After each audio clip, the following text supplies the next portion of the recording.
Hey, everybody. Bro Bro Plata back again. We're going to talk about some fights that happened this weekend. I'm Tim. That's Ray. And that's how you do the intro, Ray. You don't have to be crazy and sing and be weird like you are. That's why I said I wanted to do the intro to show you how it's done. And that's how it's done. Boom. I like your intros. They're quite nice. I wish you would do more of them. I will. They're concise. Yeah, They're boom. right Done. This is what you're watching. This is who we are. This is what's kind of going to happen. That's about all I know that's going to happen because a lot of randomness always happens too. You said we have news stories. I'm excited, buddy. Yeah, we got some news stories. That one I think I sent to you Saturday during the fights. Oh, wait, I have a news story too. I forgot to tell you. Oh, well, then send it to me. Those are 9-3, right? Do you see this setup I have? Look at this. We got this is Crusher. I know this because he says it on his back there. I don't know where this came from. Had it since I was a kid. Maybe McDonald's. I don't know. Little plastic bobblehead here. This, my friend, it's actually an autograph right here. This is Jim Brown right there. Jim Brown autograph right there. I have two Jim Brown autographs. That's one of them. Wow, I didn't know that. Yes, sir. And there's another one. This is Mr. Tim Couch. Right. I'm pretty sure this did come from McDonald's. This poor guy has a spot in my heart because I feel bad for him because the Browns just ruined his life pretty much. Him getting drafted by the Browns is the worst thing that could happen to him. I don't really think he was that bad. He was just in a terrible, terrible situation. So hats off to Mr. Tim Couch for still being alive because Browns got the hell bit out of him, man. In no offensive line the whole time he was there. That poor guy.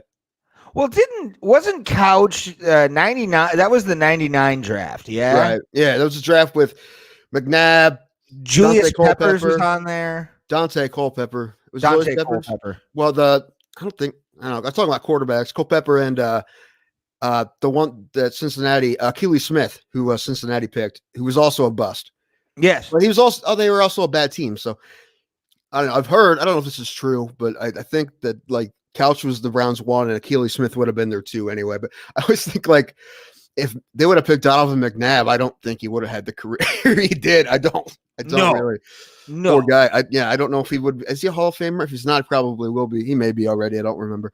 But I don't think it would have happened. I think he's been on the ballots. I don't think he's actually been, or he's available to be in the ballots, but I don't think he's been elected yet. Okay.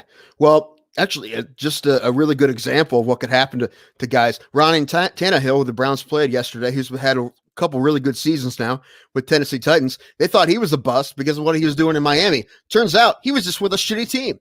Yeah. Right. He got a shot with Tennessee and this happened. That happened for Couch later on. It didn't really amount to too much. Luckily, Tannehill was able to get out and get on in a good situation with Tennessee.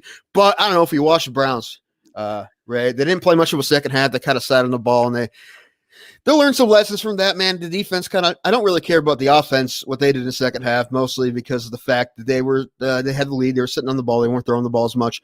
They're mostly moving the ball with their passing game. And, their running game's doing what they usually do with those two great backs they have, Ray. But their defense in the second half was a little iffy. But, it's fine. Basically, they won. They beat a really, really good team. They played really, really well for the most part. So pretty excited. And like I said to you earlier, this is the first time the Browns had a winning season now because they've now clinched a winning season. First time since I've been able to drink, man. It was 2007 was the last time. I wasn't even 21 yet. I think their first winning season, I was graduating high school. I graduated high school, I think, right after they had their first winning season, in a while. Because I think Tim Couch was 02. They had a winning season. Kelly Holcomb was a starting quarterback in the playoffs. I think what happened was Couch got hurt. Holcomb but I mean, he had some wins there. If I remember, like I said, I was younger, but I remember watching that playoff game against Pittsburgh and them losing. But Kelly Holcomb was definitely the quarterback for the playoffs.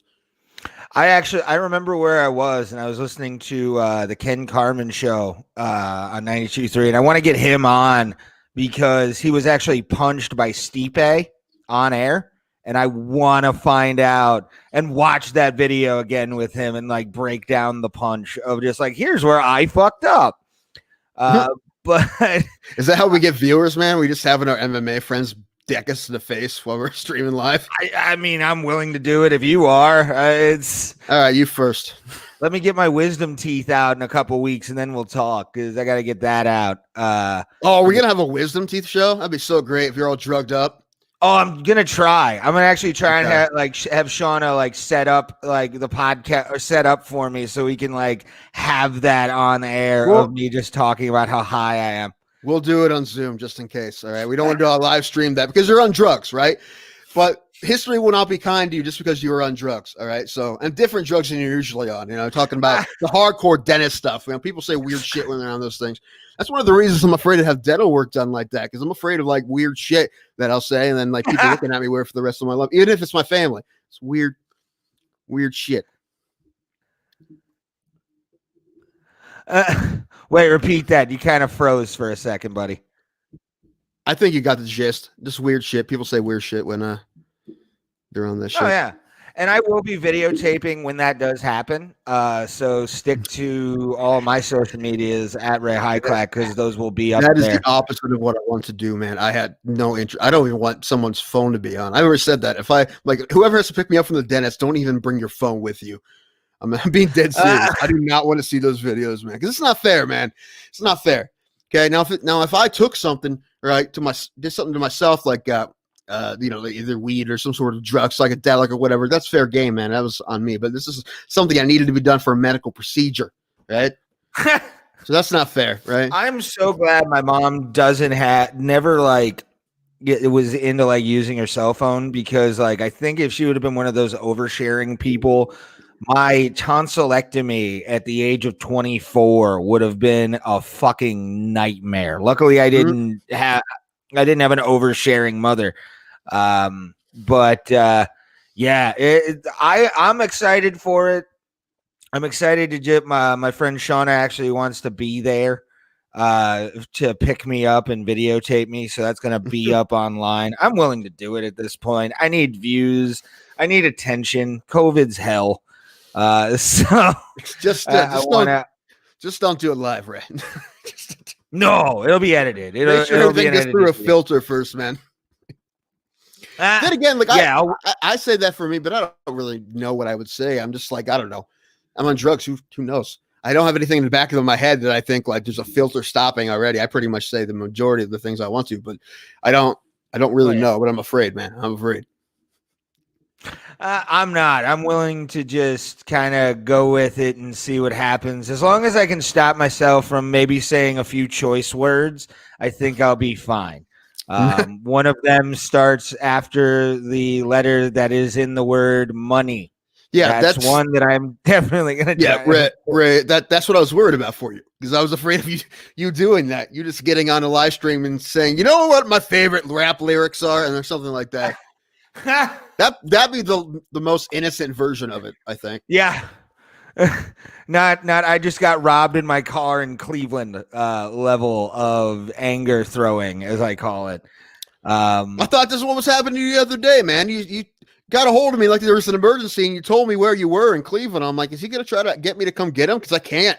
No, I wasn't expecting you to come get me. The first thing you did is give me the address. Yeah, because sometimes you don't do that with like new chicks. You don't find like a friend to send that you can like trust with the address in case they're a psycho. Like I always do that shit. Always make sure I have a backup plan where like they know my last whereabouts if I disappear. It's probably a good idea, but I don't do too many like weird I don't know you internet dates or haven't had many in my life. A couple, but not a ton. Like I usually know the person a little bit beforehand, so not that worried about it. If you're cool, I'll meet you at like a comedy show. That's how I'm always like running it. And then lots of people there. Yeah, that's good. Lots of witnesses. Good call. You drove separately. That's good. Mostly allies. Mostly. I would say 10% allies, which is enough for me. Because 90% of all the other comics, I don't know how they feel, but at least I can trust some people. They probably just don't know who you are. That's probably what it is. Like the ones that like you and the ones that don't know who you are. That's mostly probably what it is. If they did, they would definitely like understand why I'm alone. And Tim Danko definitely does. Yeah, it's not that big of a mystery, man. I don't think. I loved at your house. We were watching UFC 255 together. One of the first things you said to me was, "Do you overstay your welcome this quickly at places?" It's true. We talked about it before. You're just like, boom, your bare feet are all over the furniture and shit. Like, you don't give a fuck. You come down, you know, like you come down as white trash as possible with your Mountain Lightning and like Walgreens brand vodka that you have. Is that what you were? It was Mountain Dew and like what'd you say, drug march or something? I splurged. I splurged. You got the main brand. Oh man. Yeah, there wasn't no Dr. Thunder happening. Or I love it, man. I love it's just who I am. I'm just complete white trash. I admit what I am. It's I'm the king of the trailer. I'm always gonna be that guy, but I'm always living at like condo level. Like I think I live at condo level. I haven't reached trailer level yet. Trailer level is a very special level of redneck. Well, the thing is, there are really nice condos, right? I think when you say condo level, you're talking about the condo that we know is the comedy condo with the funny stuff. Like it's a special level of condo. All right, it's fine. Like the condo I'm in right now. Okay. Yeah, I'm at least I can 100,000 to usually what a trailer goes for is like 60,000. I've looked it up. Don't ask me why. Living situations are weird in life. No, I know why. Because you want to. That'd be perfect for you if you just had a vehicle and like a streamline you could like carry around to whoever's backyard will let you stick it in there. Yeah. Yeah, you know what I meant. That was a weird sentence, but you know what I meant. Anyway, but yeah, that's what we. And when you overstay your welcome, you just hook it up and pull it out and go to someone else's yard. I'm like Peter Griffin in Family Guy. Well, time for me to be hitting the old dusty trail. And that for some reason there's like Carnival Barker on top, a carnival banner on top of it because I have like freaks in it as well. That's what I would do. Traveling freak show. That would be fucking tits. What was that? The Accountant, that movie with Ben Affleck where he had a streamlined trailer in his storage unit. That's what you do. You just live in a storage unit and your streamlined trailer in the storage unit. You know, if I had the finances, I would absolutely like completely jerry rig like heaters and all that kind of stuff in a storage unit and live in one. I don't know if I think that would actually be it'd be like $100 a month. That's going to be our first studio. They're actually I think they're putting up storage units right across the street from me. So that's where his first studio is going to be. It's going to be in the storage units across the street from my house. I like it. I'll travel down to Uricksville for it. I'm down for it. I don't live in Uricksville, man. I live in New Philly. I got off at the Uricksville exit, I guess. I don't know. Well, you got off 250. It's a Philly. You were in Philly. You didn't go to Uricksville. Yeah. If you would have stayed on that road, you would have got to Uricksville, but you didn't get that far. Okay. Yeah. Still, the more you know about Ashtabula County, because it looked like Ashtabula County, kind of without the roaches. Really, it was nice. Sports County, bro. Don't give a shit. Well, I'm aware. I'm just being a dick there on because Ashtabula County is. That's new for you, Ray. All right, I got you. Holmes County, man. Holmes County, where it's at, man. That's what the party is. It's lots of corn, mostly corn. A lot of corn here, more corn in Holmes County. I laughed more about the fact, like your living situation, because like you're right by an airstrip. Like I don't know how you live there. Like there's a place over near. I still get woken up by planes, but yeah, especially because I usually have my window open even in the winter. There's planes going on. It doesn't happen as much in the winter, but there's a couple the other day. I hear them. I mean, it takes a lot for them to like really wake me up. There were some B-52s one time, like Memorial Day or something. I remember them waking me up. But usually it's not that bad. Wait, the B-52s woke you up. Did they play Rock Lobster? Yeah, I remember I put something on Facebook about that. Like I'd be a lot less annoyed if it was the B-52s playing when they woke me up. It was something more clever than that at the time, but it was some sort of joke like that. Yeah, it was Love Shack was blaring, and it woke me up. I think I said I would have much rather liked that. That would have been fine. We were waking up Timmy Danko. Yeah, that's right. I wanted to let's get into some news because News. something I want to talk to you about, especially. It's apparently we have now Legends Only, which is Mike. I think Mike Tyson Oh has. man, I was really hoping we won't have to talk about this. I wish we could just ignore this. Go ahead, Why? keep going. Keep going. Why? Because Snoop Dogg's getting Oh into the no, fight game.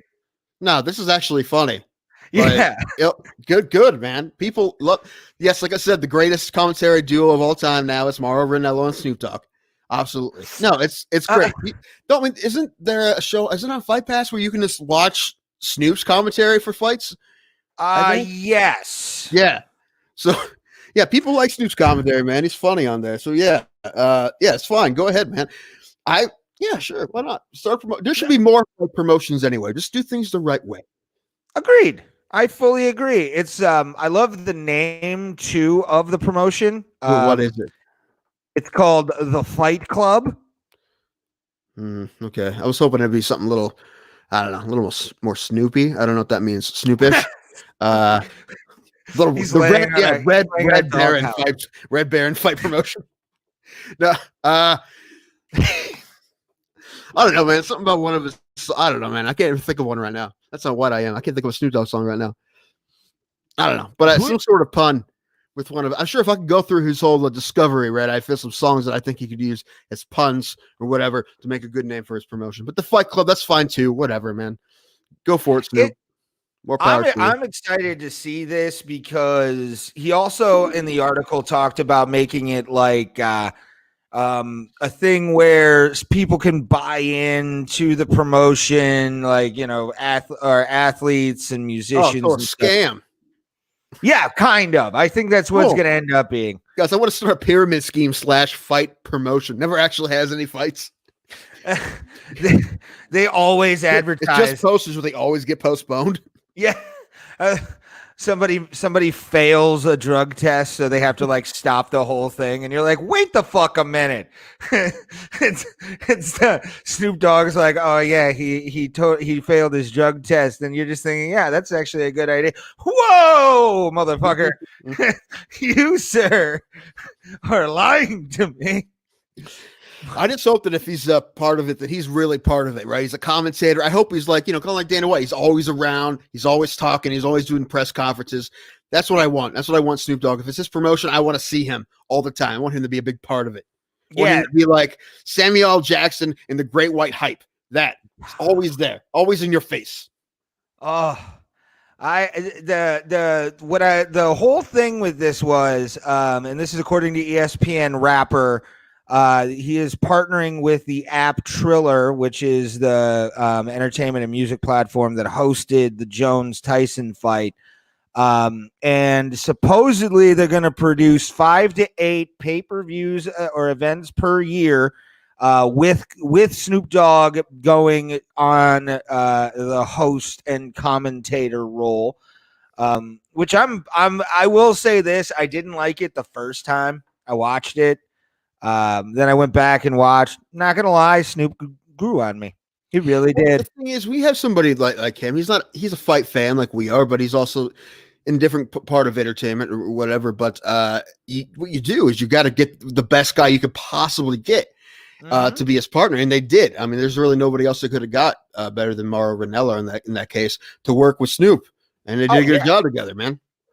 I was to me, I think I've said this commentator wise, like he is my number one all time favorite combat sports commentator is Mauro Ranallo. I mean, for God's sakes, these glasses, I kind of look like a little bit. Go ahead, finish what you're gonna say. But I honestly, and I was watching, what really solidified this too was WWE had a pay-per-view yesterday, and they replayed last year's show that was in an arena, and Mauro was on there. And I was getting into everything during the matches because of Mauro Ranallo. Like, he has that glib, deep voice. Always, I mean, he's probably crying in between mic breaks, which is always okay. It's because he's a person, Ray. People do that. I'm not nothing against Mr. Runello. He's amazing. We want him on the show in 2021. I'm going to desperately start following up with a lot of people in 2021. But yeah, I think having those two on a card where it's exhibitions, if they create their own title, okay, that's fine. Do that. Let's party, dude. Like, I'm not going to be mad about it. But who's going to be the fight? I want to see what the belts will look like. Those better be fever acid dreams if it's Snoop Dogg. I bet they will be. I bet they will be. Like, did you see like some of the helmets from the coach Snoop, the Pee Wee football team he coaches? Like one of them had like Benjamin Franklin, the $100 bill version, right on the helmet. Yeah, he's a marketing genius, so I don't see this like failing. I really don't. And also, probably won't, man. I think a lot of people are figuring out that the fight game is a good business to be in, man. It really is. Yeah, especially right now. I mean, you're looking right now. You're looking at probably one of the most. I would have to manage the words. I can't even manage my words thinking about it. But like the buy rates are up for pay-per-views all across the board. Tyson Fury this year had a few things that had like 500. I think he's up on like 1.5 million pay-per-view buys this year with like 3 fights or the 3 fights in 2019 he had. Did Tyson Jones outsell everybody this year? Yes. Yeah, it was 2.4 million buys. That is insane. Yeah. I wonder if it would have been that, like how much the Jake Paul, Nate Robertson fight played into that too. I guarantee you that was a good bit, but reason. Yeah. Well, which is those Paul brothers are huge, which is another reason why, man, I really wish this wasn't happening. But Floyd Mayweather is going to fight Logan Paul. Logan Paul, who his one fight and he lost to another YouTuber, but at least Jake Paul was decent. I think. I don't know. I think the reason that Mayweather, either way, they're not going to win. It's going to be awful. It's going to be worse than that last one he had in Japan. And this is an exhibition too, so it's not going to count against anybody's records. Mm-hmm. I guarantee you this is going to be the same kind of rules that Tyson Jones had. But at the same time, it's cool to see, Floyd Mayweather, even though I don't like him that much, like as a person. You don't like anybody good. You only like people who suck, Ray. Oh, but I respect. You hate Khabib. You hate Khabib. You hate Floyd Mayweather. No, you're right. He's done a lot of things in his life that you look at him and you're like, this guy, yeah, I get it. But he's a fantastic boxer as far as a boxer goes, and he's a fantastic promoter. Man, if he was an MMA fighter, though, he would have made $700,000 in his career. That was maybe. But he's a boxer, so he made a lot more. It's I'm looking forward to that fight, really. To be just if you buy it early, Ray, you can get it for like $20. What? Are you talking about the Mayweather fight? Yeah. Yeah, if you buy it early, it's a weird structure. If you buy it early, you can get it for like $20. Really? And then eventually it goes up to like 60 the week of the fight or something. Oh God. Yeah, it's weird like that. So if you're crazy enough to pay for it now, like what happens if the fight falls off though, right? They're like, hey, we're just gonna get these 2 dudes off the street to fight instead, but you already paid the money, so as long as we have a fight, don't know. Exactly. I mean, and even if this does fall through, the profile of Logan Paul has gone up, or Jake Paul. It's Jake Paul, not Logan. No, Logan is fighting Mayweather. No, Jake Paul is fighting Floyd Mayweather. Jake Paul's the one that fought Nate Robinson. Yeah. He's not fighting. No, he's fighting Logan Paul. No, he's fighting Jake Paul, sir. Unless that changed in the last 4 hours. I'm looking it up right now. Yeah, so am I, dude. I'm almost positive, dude. It was Logan Paul. Oh, it is Logan Paul. Okay. I thought it was. They both look Midwestern mediocrity. Well, they are from Westlake, man. I don't know anything about Westlake. Sorry, Westlake. I know nothing about you. I apologize. I know some people from that area, and they're good people. I think. I think I know people from there. Anyway, dude, Northeast Ohio. Look, we all stick together. Northeast Ohio. Okay. I'm in the southern part of Northeast Ohio, but we still consider ourselves Northeast Ohio. So good for those guys. Anyway, the boxing match is ridiculous. All right, we done? I want more people to watch this podcast so I can eventually fight Roy Nelson. That's what I want. I want to fight Roy Nelson on pay-per-view. 25 minutes. All right. I will now make that a cut for our Instagram live or Instagram TV. Yeah, I mean, I Like, won't win. Yeah, I won't win, man. I'll lose, but like the pay-per-view vibes, yeah, man. I'll let him beat me up for some cash, man. Hopefully he's just nice and just takes me down and submits me. I was But about to, man, I'll be cutting mad promos. I'm gonna, you're gonna think that I actually think that I could beat him. It's gonna happen. I want to call out right now Diego Sanchez because I feel like I can beat him in this form compared to what I have. Yeah, Diego Sanchez. He's taken enough hits to the head. I think I'm fine. You actually think? Nah, man. He would go out to try to murder you. That's what didn't he say that? Didn't he like try to learn murder jokes when he fought Chiesa? Yeah, so he would actually try to murder you. Yeah, but you could always put on my headstone "Killed by Diego Sanchez," and I have legend status for at least a year. I think maybe 6 months. Murdered by the nightmare. Mm-hmm. It's cryptic. It's as long as he gets me in a choke and doesn't break anything else, because I would immediately try and get out. Ow. Yeah, that makes sense. Sorry, my tooth is hurting me.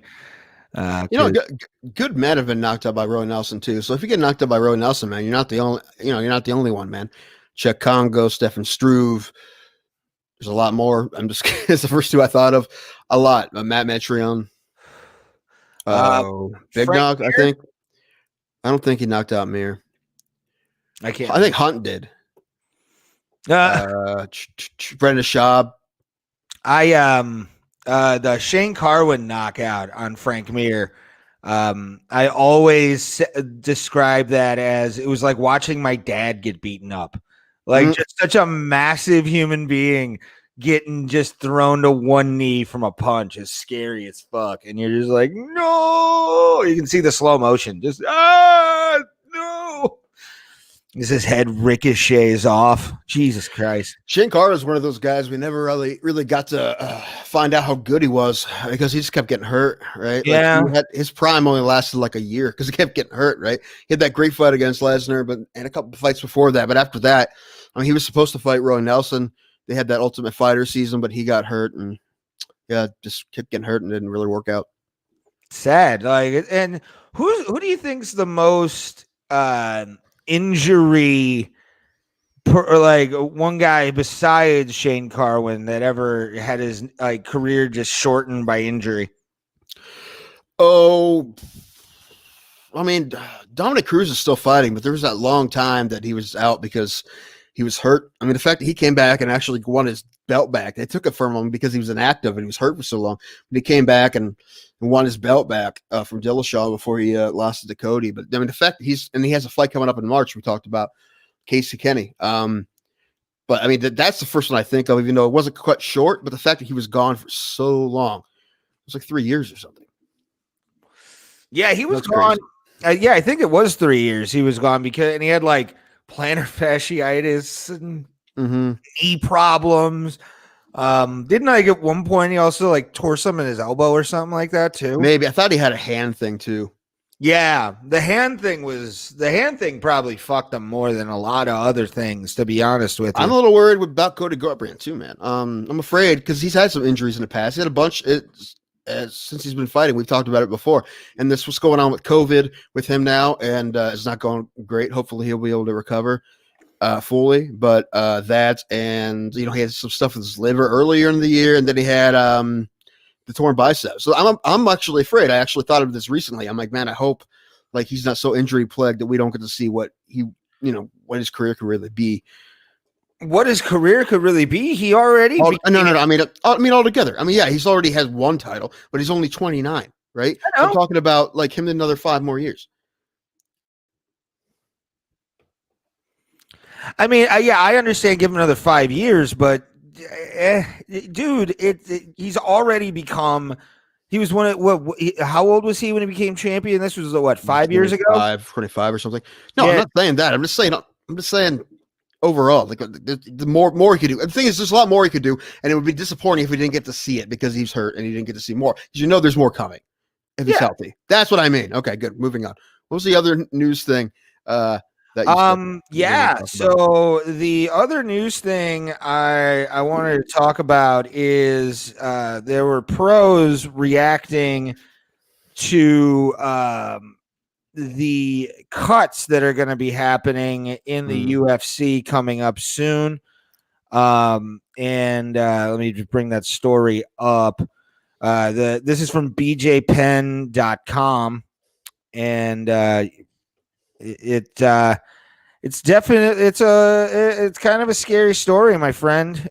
60 fighters is what the plan is for the chopping block, according to Dana White. He's looking to get rid of 60 fighters, and some of the fighters were actually sounding off on it. UFC president recently divulged that he plans on culling 60 fighters from the promotion's ever-expanding roster. White dropped the information not too long after the after Yoel Romero got got by the promotion itself, which is interesting. What do you think about the amount of guys and girls they're looking to get rid of? Well, we already talked about this, right? I think when Fournier, what's his name? Fournier, no, whatever his name is, the flyweight got cut. He said that they told him that this was coming. And then they finally said it like 2 weeks after that. But yeah, I mean, it's going to happen. Like I said, because they're going to lose money this year. They're going into what did I call it last episode? The small market baseball method, right? They have to clean house a bit. They want to, they'd like to keep a lot of guys, but they're going to have to get rid of some bigger contracts because of money. They're going to have to pick and choose the ones that they keep. So I get it. And I mean, there will be some good fighters that get cut, and probably some top 15 guys. I mean, Romero was one, but he was also 44. But I think he won't be the only one in the top 15 to get cut. No, I doubt I doubt a lot of women in the top 15 will get cut unless they're older. But no, I doubt it. But I don't know. Probably some of the guys, older guys in the stack divisions, like lightweight and featherweight and welterweight. Maybe, I don't know. We'll see. Maybe a couple of the older guys. I wouldn't be surprised if they got rid of one of these old heavyweights that keeps hanging around. If Junior Dos Santos doesn't win against Cyril Gane, if it's bad, maybe. I could see them cutting Junior Dos Santos if he doesn't get another win for sure. If he doesn't or at least look good against Cyril Gane. If Cyril Gane just goes through him, yeah, probably. Yeah. We'll be JDS nowhere but maybe rising in the coming years. Because I don't think Bellator would take JDS. You never know. I probably will. Scott Coker, do you think he's going to pay money for JDS? I don't know who else is going to. I mean, if he still wants to fight, he's going to fight for somebody who's paying him. I mean, not necessarily going to have the same money that the UFC is paying him. So I don't know. Well, remember what they said about Anderson Silva, though. I mean, and JDS. Yeah, but he's older. He's older. I mean, he's not even 40 yet, I don't think so. I thought JDS was like creeping up on 40. He was like 38. I thought he's like 30. I think 38, but I mean, Daniel Cormier was champion at 40. This is true. So was Randy Couture. That's also true. But yeah, man, I don't know. It's gonna be JDS is 36. 36. Yeah. God, he may be fine actually. In Brazil. I might be talking out of my ass. He may be fine. Who knows? No. I mean, it's the heavyweight division. They don't have a ton. They don't have a ton of heavyweights. And like I said, unless it gets really bad against, like, you can't watch it bad, or he gets knocked out kind of the way he got knocked out by Rosenstrike, then possibly. But well, I don't know. I kind of want to get into this early just because this was we talk about on this show a lot, and this was definitely like sleepers this card because from the very first fight, which was a heavyweight contest, going all the way to the main event, this was probably one of the more action-packed cards of the year.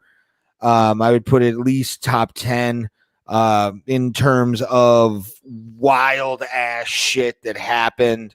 And the UFC Vegas number 16 is what we're talking about. And Yeah, a bunch of fights got cut, right? I was super excited to see Durden and Jamie Flick, and that got cut because of COVID. Someone tested positive. Hopefully, they can move that maybe in a couple weeks here, maybe, or when they start having cards in January again. But I was bummed out about that. But yeah, there's only 8 cards, 8 fights, excuse me, on this whole card. it was what did you think about the card all together? Fine, pretty solid. Some good knockouts, man. Some real nice knockouts. Fucking savage knockout by Jordan Levitt, and another savage knockout. Savage right hand by what is his name? The guy you called Fish.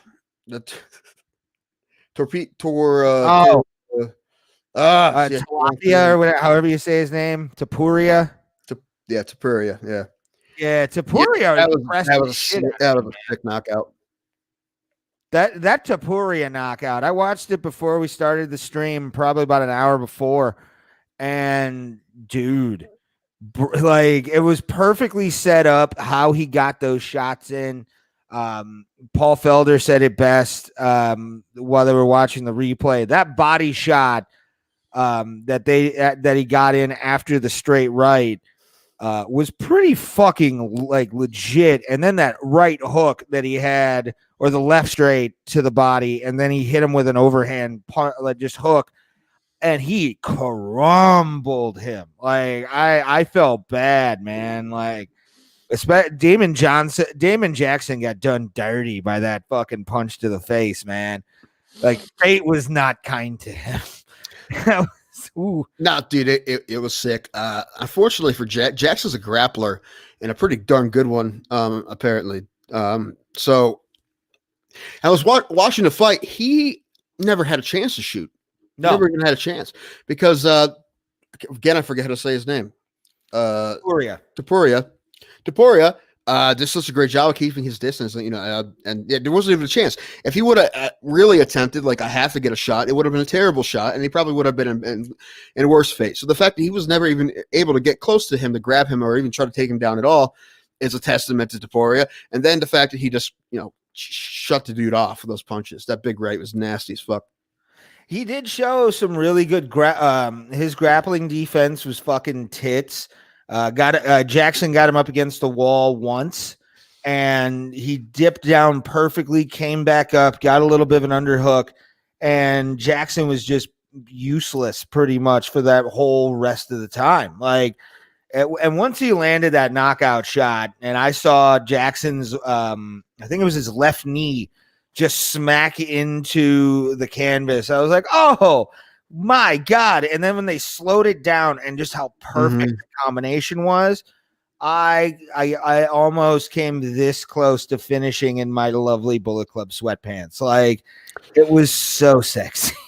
So sexy, bro. If that's possible for you, then you definitely don't take antidepressants, man. No, I don't. Yeah, dude, it can be rough sometimes for that to happen. You take antidepressants as long as I have, man. There's been some issues. All right.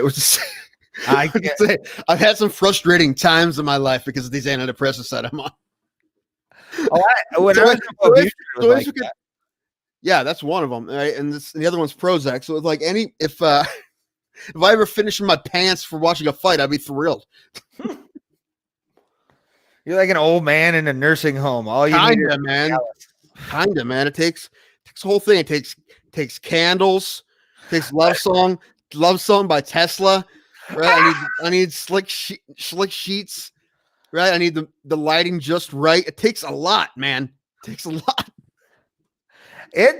That's one reason why I got off of Wellbutrin and like Respiridol is like I wanted to have like an afternoon private session with myself at least once a day, and it wasn't happening in that time. Like, it just got shut off.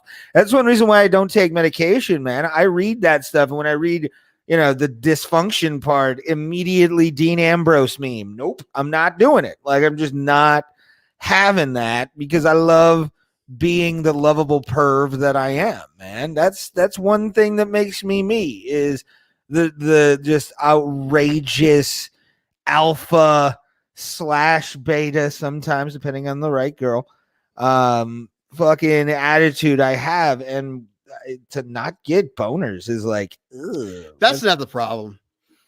Really? No, that's not what the problem I have with that is. It's just I get that stuff on antidepressants. Oh, that's not the problem I have with antidepressants. The problem I have is coming to conclusions. You have problems cinching up the rear naked choke. Sure. Yeah, can't finish the submission. That's what it is. You can't finish the sub. That's what it is. And that's from the meds. And a couple people in my life have took it as a challenge. I'm like, I'm on these meds. I bet even if we try, I bet you couldn't. Like, yes, I can. I bet you couldn't. Challenge accepted. And the ones that said that challenge accepted weren't able to, not right away. Eventually, yeah, it's not impossible. It's not impossible. All right, man, we're getting way too into my private life right now. You know, I don't care. That's fine. Not that big a deal. Not a big a deal. I'm fine with it. I'm on antidepressants. It happens sometimes. No big deal. Whatever. It's fine. We've said that we are mental health issues on this show, so it happens. There's more than just mental health issues. Yeah, about those. Well, those cause you to have the meds. So, but it is very clear though, because you're thinking of another issue. It's very clear.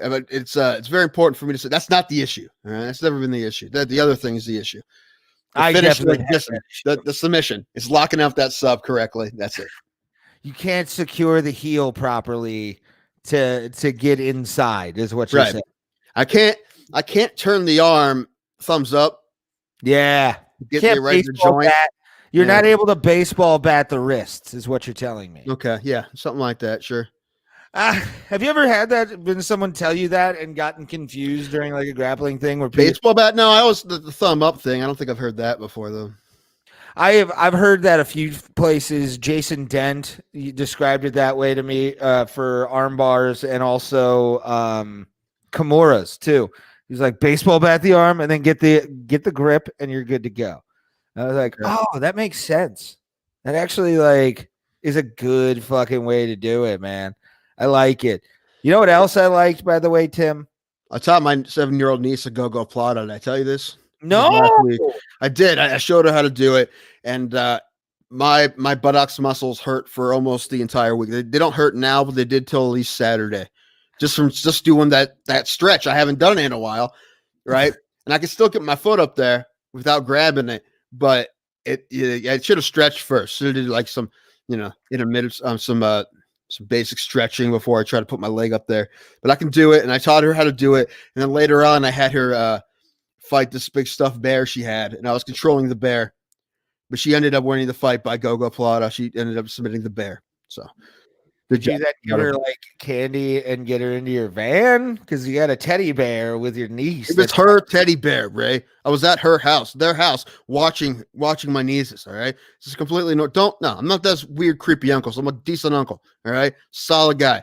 All right, don't make me out to be a monster, the kind of monster that I'm not. All right, there's other kind of monsters I could be. Probably, I'm a very lazy person. You talk to me about that, but no, I'm a decent uncle, man. I'm a good dude. All right, so fuck you, Ray.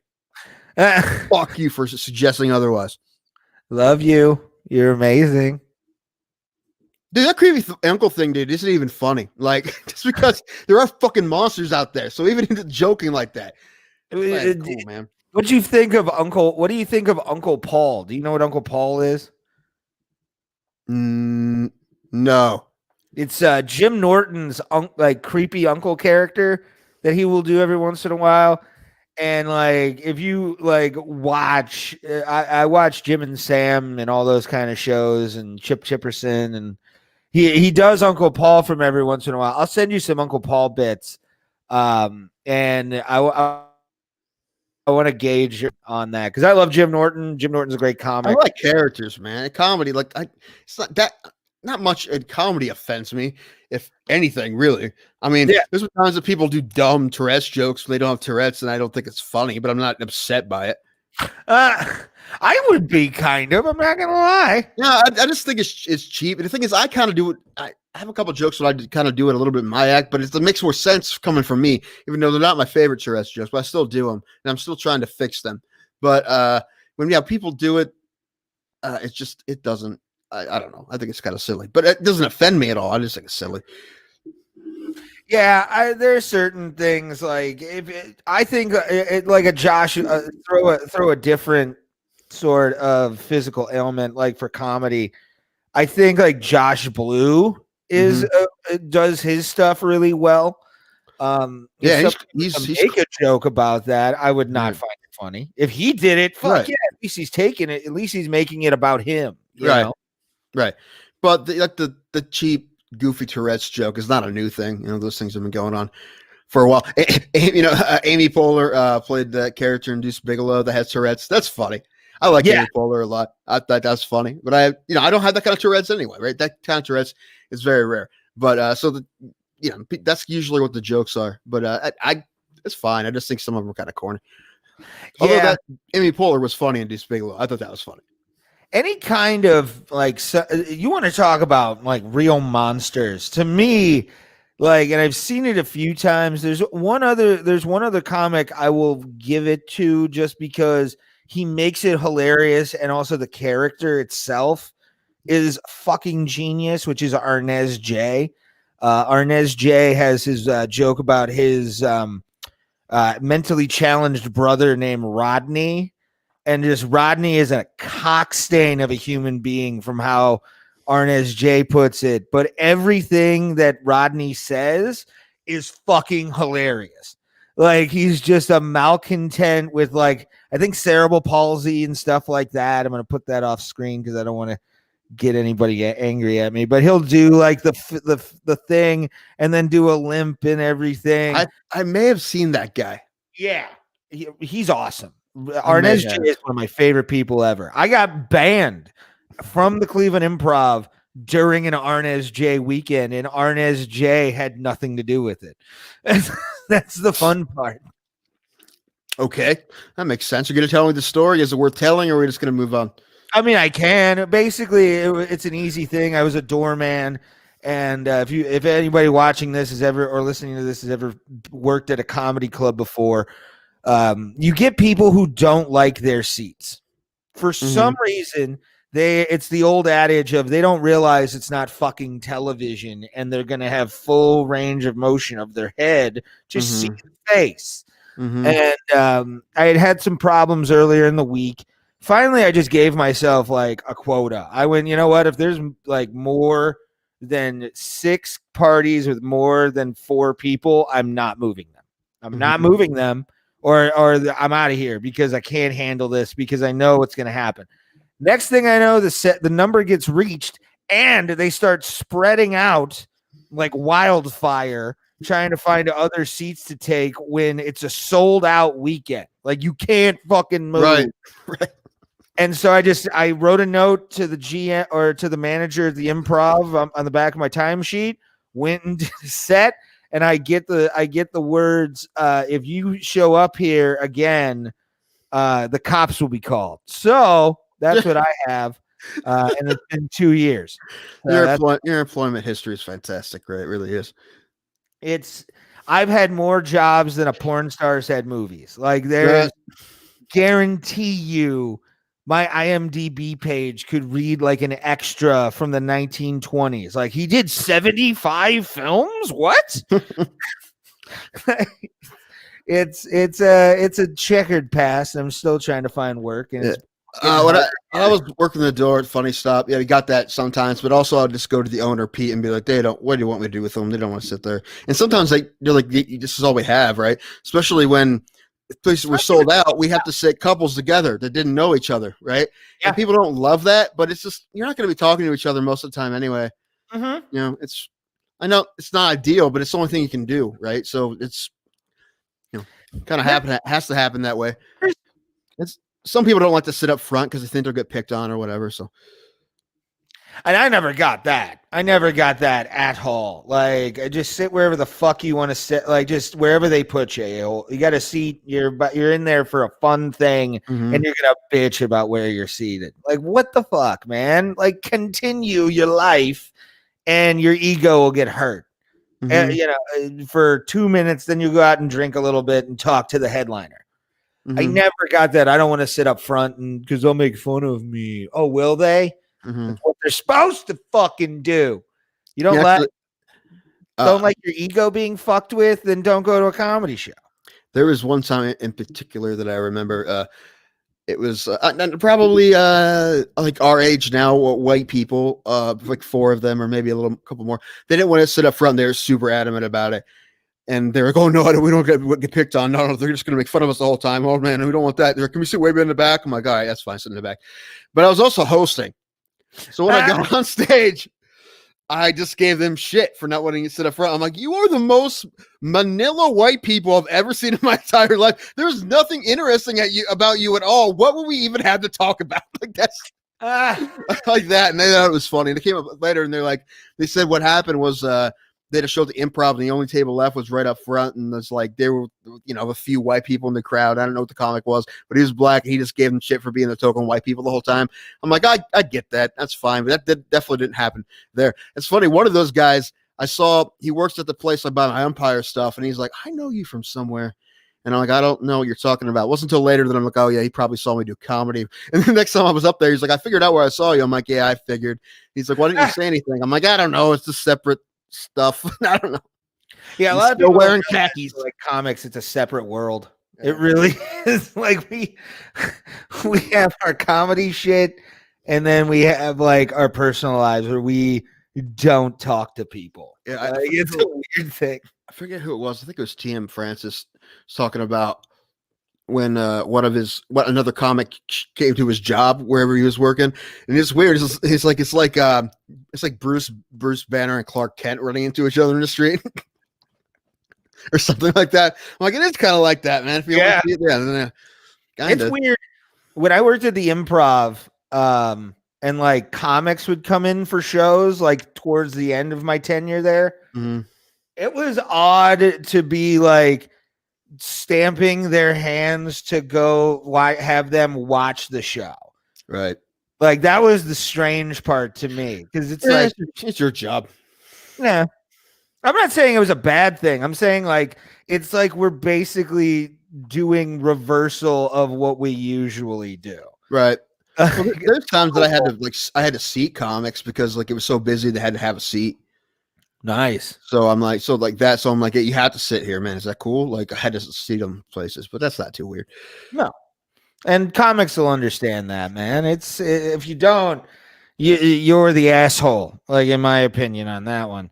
You wanna talk about this card, my friend, because I've been itching to talk to you about our first fight on the prelim card or the main card. Oh, wait, hold on. We got to go to Smolka first, friend. Oh, yeah. Let's talk about that one. Let me grab that real quick. Because I wanted to talk about this is a really good fight. Yeah, we will get there. But Smolka. Yeah. Like, Jesus Christ. Definitely had most of the control. I was very well, he lost the first round. By the way, is one of my favorite strike breathers of all time. Yeah, it was like sound like Victor Chinian in 2003. It was perfect. I was so happy to watch this fight. It was an intense fight for the 2 rounds that it happened. I was glad it got to a finish, but what'd you think? Dude, this was a comeback, man. Quinones. Quinones. I think he won the first round. Yeah, I think he beat him on the feet. But then, Smolka came back, man. He ended up getting a TKO. Well, he was on top of him, right? Yeah, he finished him. He was on top of him, I believe. Yeah. But good for him, man. It's always good when you see a guy lose a round and come back and then have a great finish in the second or third round after that. Good job for Smolka. He even said afterwards he's like one of the most inconsistent fighters he knows because he's been around the UFC for a long time. I think that was his 15th UFC fight, and he's been up and down, but he looked great Saturday. Yeah, dude. When this fight started, I actually had just gotten back from hanging out with somebody, and I realized what time it was, and it was like 9:30. So I put on that fight, thinking, okay, I'm gonna watch this last prelim and go in. And then once Keone started with the leg kicks, because he was throwing fire off with his hips, fire at Louis Smolka, and then the combination started coming in from Keone's in that first round. I thought that because he rocked, I believe he rocked Smolka at one point, or Yeah, got him Mm-hmm. pretty good and had him against the ropes, and then all of a sudden, he was able to pull through on that, man. Did you? Yeah, you said you thought that he was going to finish him, right? Yeah, I mean, I don't know if he's going to finish him, but he definitely won the round. No, he was definitely up with the cards, I thought. But when Smoko came out in the second round, it's good for him, man. He looked great, and it'll be a finish. Yeah, good for him.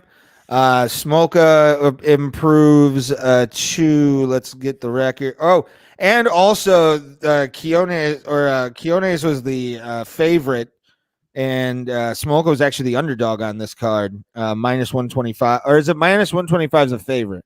Yeah. Okay, Smolka was the favorite to win this, came back, improved his record to 17-7. Yeah, let me look. It's not I think on that's here. right.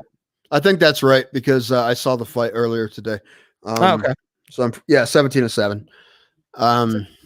Decent record.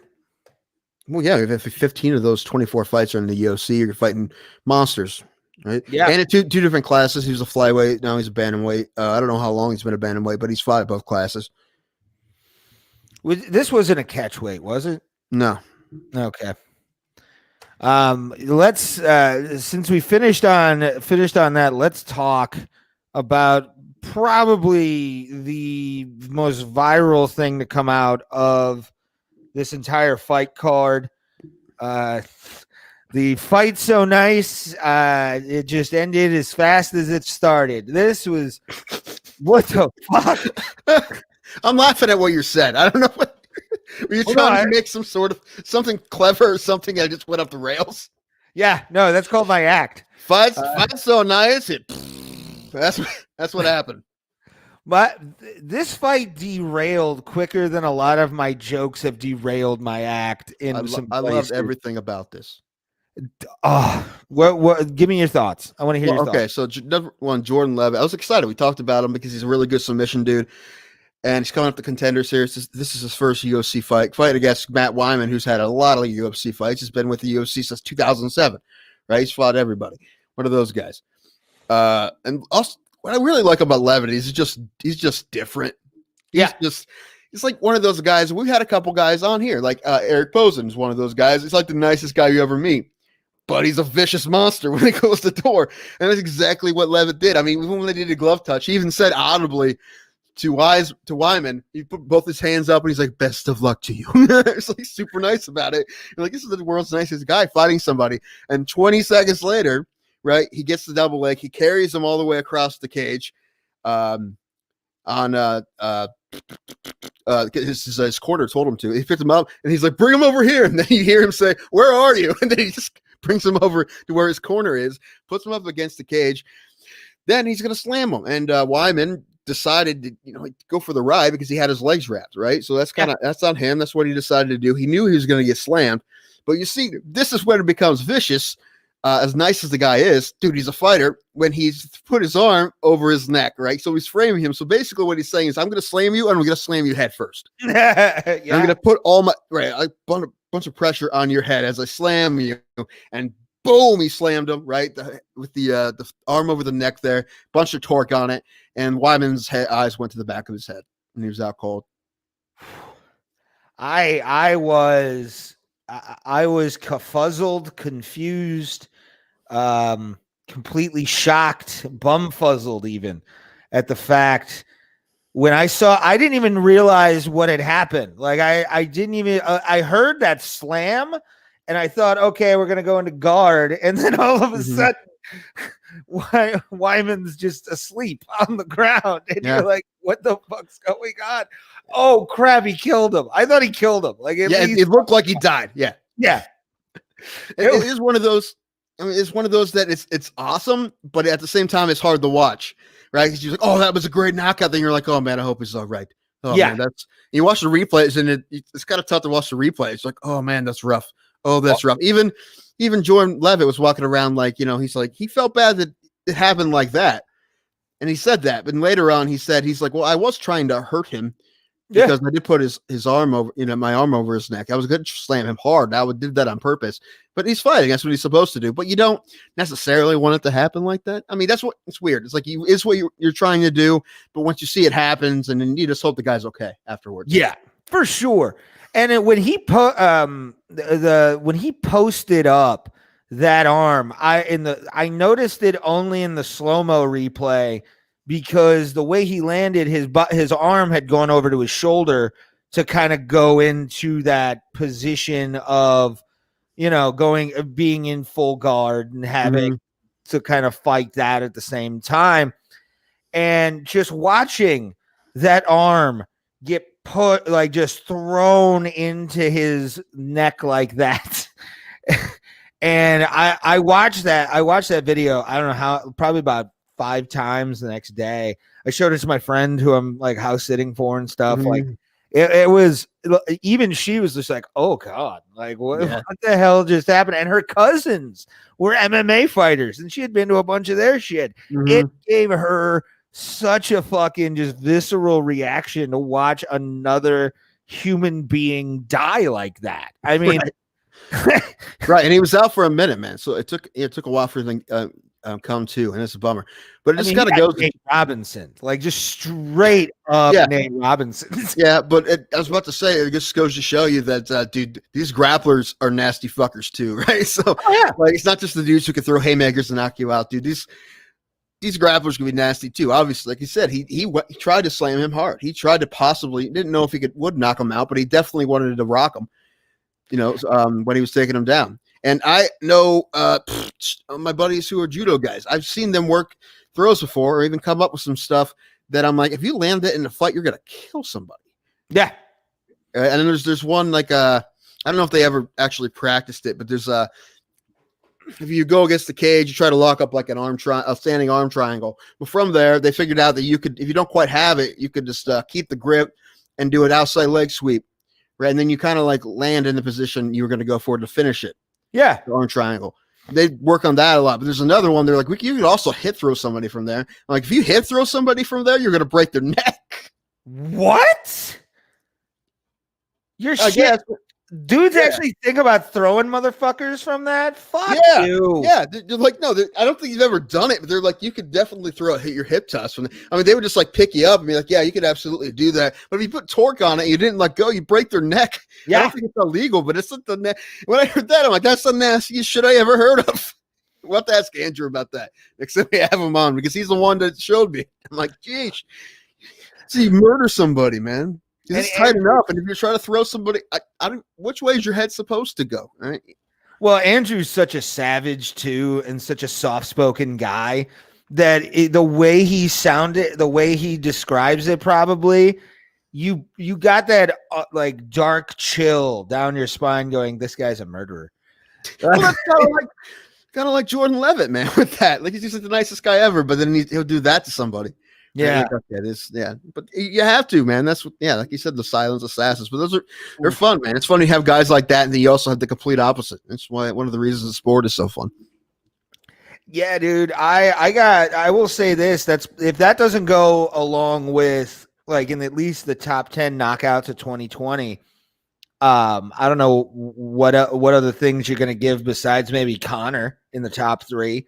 Well, it's up there. Buckley is number 1. I'm not even. You can consistently put that as the best knockout of the year. That's done. Yeah, probably 2, unless I'm thinking not.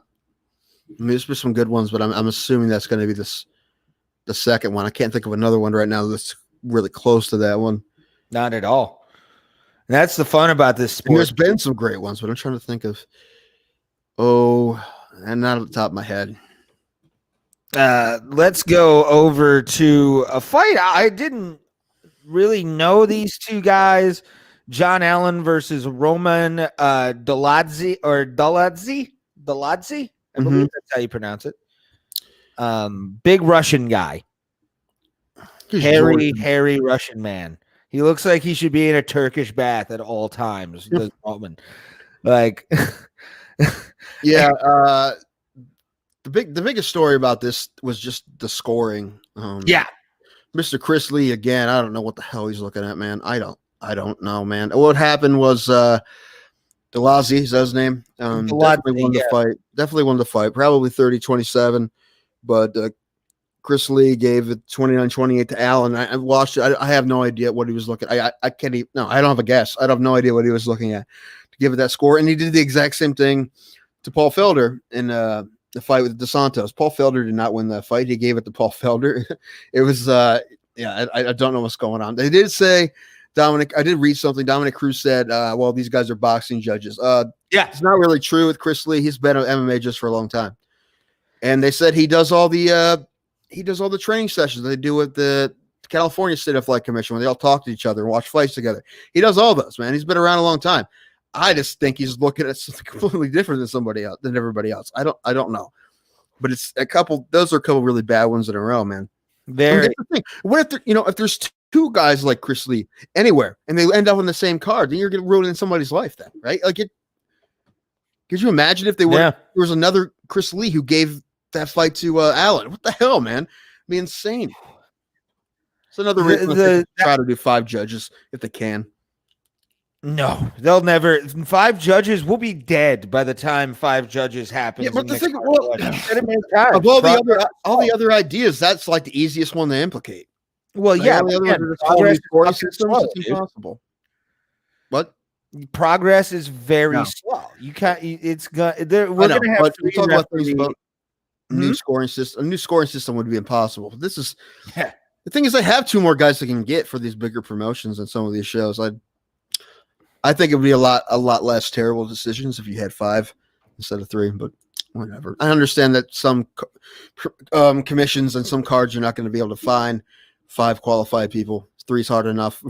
Obviously, you've seen any fights you've seen, even local shows. 3's hard enough, but bigger shows they have 5 judges. I think they can pull it off, and I think they should give it a try. But you're right; it probably won't happen anytime soon.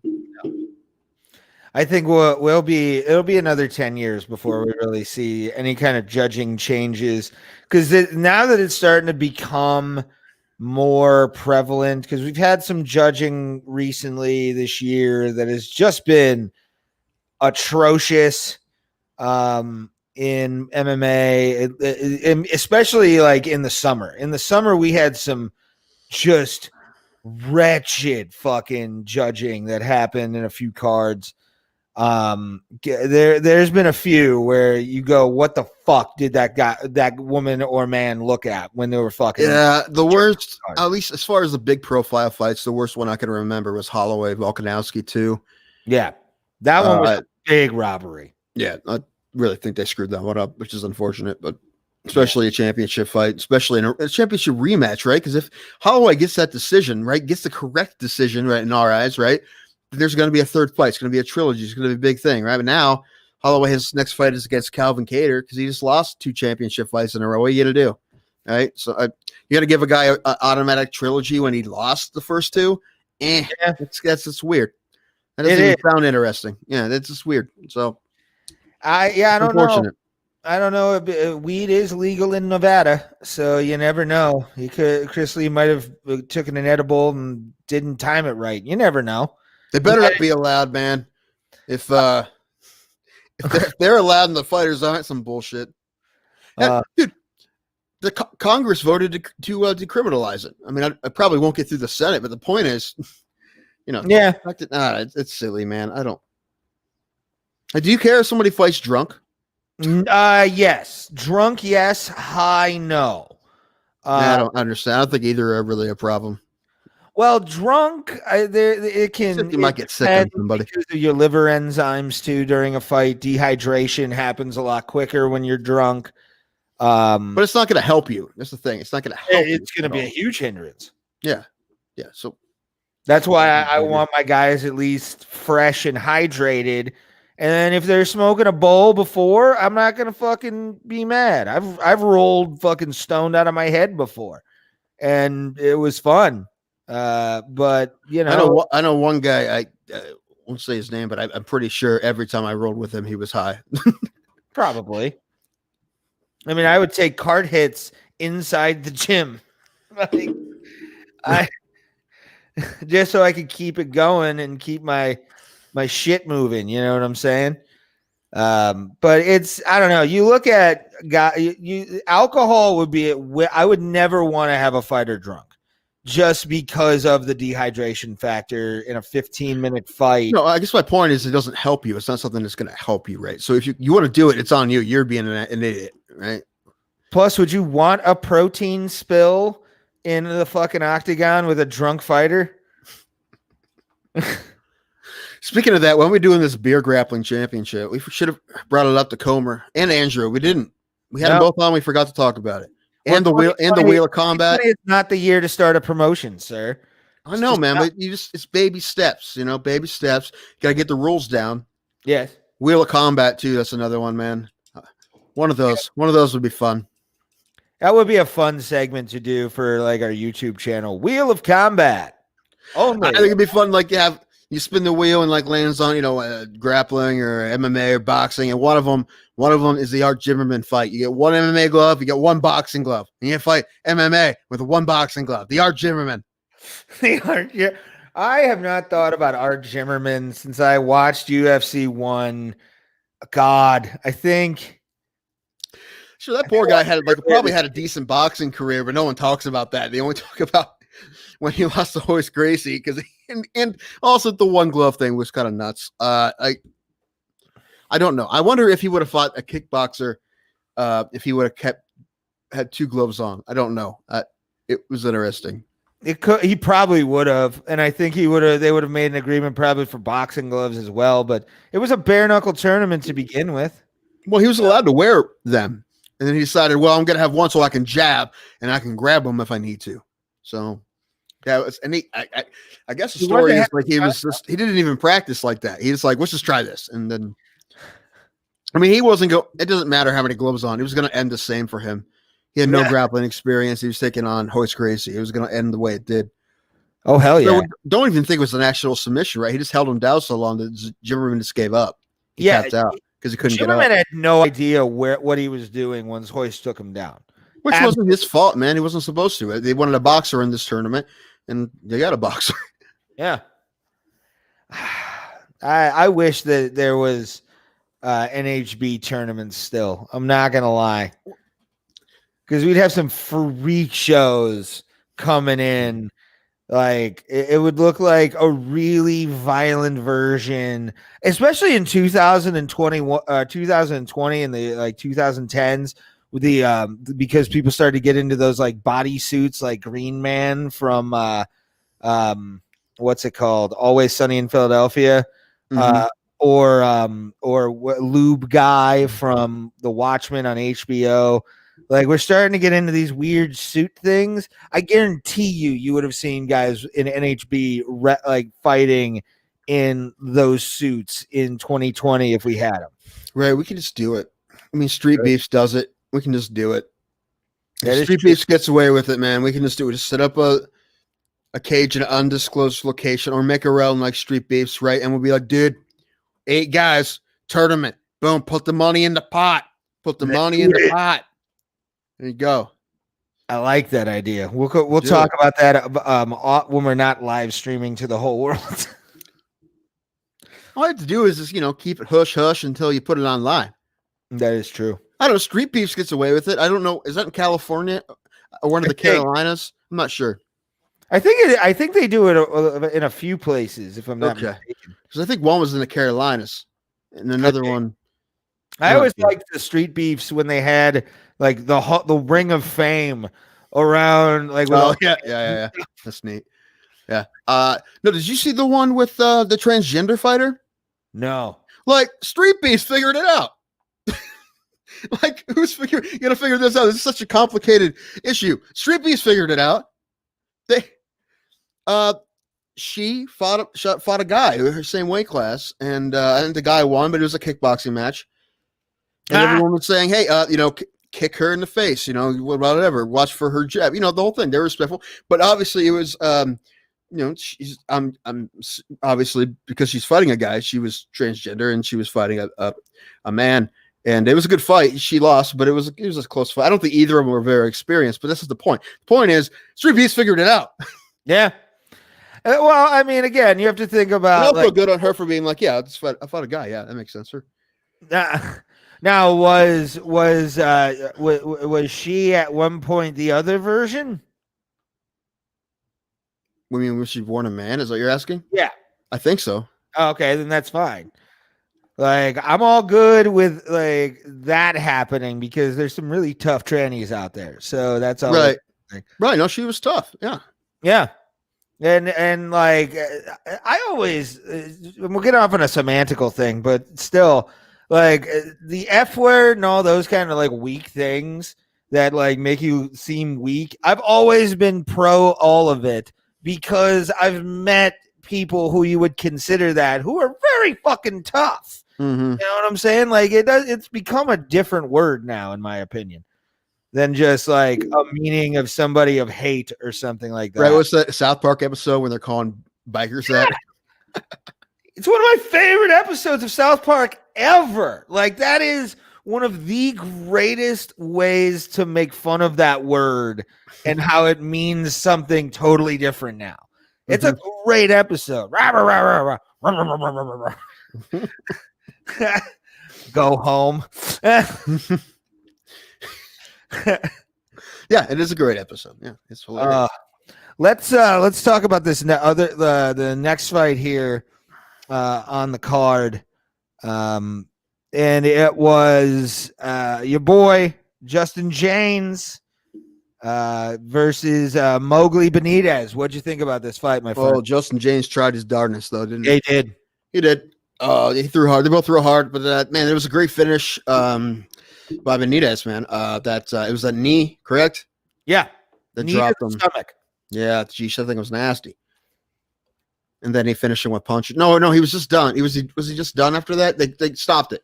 I think he got like a couple shots in, but he didn't get like anything that was meaningful. I mean, he definitely was done after that shot. Dude. Yeah, there you go. It was a hell of a knee, man. These are two guys who were standing and banging, and Benitez hit him with an awesome knee to the body, and he collapsed. When he got him in that clinch and then brought Janus forward, and you see Janus just buckle hard, man, like well placed to the liver. I think it shut him down. I wonder, like, have you ever been hit in the liver? I was just thinking that. I don't think I have. Not like that. Never. Not that I can remember. Maybe like when I play Pee Wee football or something, but not by a punch or anything. Oh, okay.